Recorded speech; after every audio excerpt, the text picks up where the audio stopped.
Maraming salamat po sa inyo, pero sana po straight 9-0, Yorme's choice. Yorme Isko Moreno Dumagoso, Vice Mayor Chi Atienza, ang aming magbabalik na Congressman Carlo Lopez, at ang mga magagaling at nagwagwapuang konsihal under Yorme's choice. Maraming salamat po sa inyo. Pagpalain po tayo ng Panginoon. Sabay-sabay po tayo, Manila! Thank you!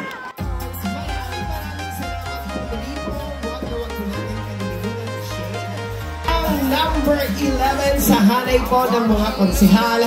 Muli po, palakpakan po natin ang galing sa hanay ng barangayan. Handa na rin pong maglingkod sa bayan. Palakpakan po natin, Konsi Bolongsi! Aking din po ang taus-pusong pasasalamat po sa lahat po ng ating pong mga kasamahan. Magpalakpakan nga po ang ating pong mga minamahal na kaagapay! Sa mga pagkakataon po ito, mga minamahal po namin taga-Distrito 2, sadyang napakapalad po natin sapagkat kasama na po natin ang magiging boses natin sa Senado. Palakpakan po natin at ibalik natin ang number 39, Senadora Amy Marcos!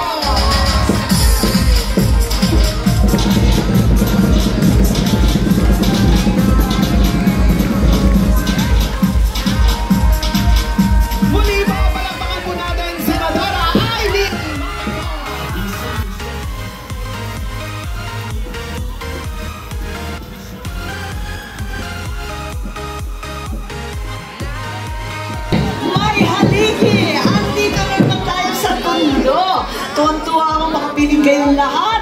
Isang karangalan at kasiyahan para sa akin maging bahagi ng Yorme's Choice. Ayan. Babalik na muli ang ating pinakamamahal na Yorme Isko, ang ating Vice Mayor Chi Atienza. At babalik muli Carlo Lopez sa Kongreso. Maraming salamat. Siguraduhin natin ang ating mga konsehal, Robbie Bautista Ong, Nico Evangelista, Romel Miranda Awisia, Bolongsi, and Edward Tan, kompletos Ricados. Andito tayo sa Maynila, ang puso at diwa ng sambayanang Pilipino, kung saan nanggaling ang tapang ng ating lahi. Tapang na talagang pinagpamalas ng ating mahal na Isko, na siya naman talaga ay lumaban sa kamangmangan at nag-aral ng puspusan, lumaban sa kahirapan at nagtagumpay. Andito ang lahat ng kabahagi natin. Dalhin natin ang tapang na yan sa Senado. Ituloy-tuloy po natin ang pamimigay ng ating titulo. Mga titulo dahil sa ating batas, nabigyan ng lupa ang iba't ibang magsasaka. Dalhin na rin natin dito sa ating Kamaynilaan ang titulo at lupa na karapat-dapat para sa atin, at tulungan ang lahat na bumagsak ang presyo. Tulungan ang ating mga magsasaka. Siguradong hindi importasyon ang solusyon, kundi ang tulong sa kapwa Pilipino. Kinakailangan din na magkaroon ng disenteng trabaho sa ating mga kabagetsan. Nako, panahon na para sa computer, sa internet, sa engineering. Magagaling naman tayo sa creative industries. Siling, sigurado yan, nanggaling ang Yorme dyan. At tunay na talentado ang ating Pinoy. Higit sa lahat, sino dito? Ang mga single nanay. Natay, tanay, nagtaasan ng kamay, ang dami yata natin.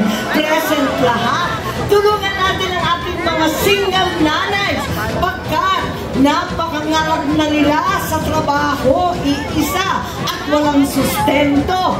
Talaga naman, wala pang panahon para sa sarili at nag-aalaga ng anak habang naghahanap buhay, at sa kabila nun, wala pang love life at walang jowa. Ano ba naman yan?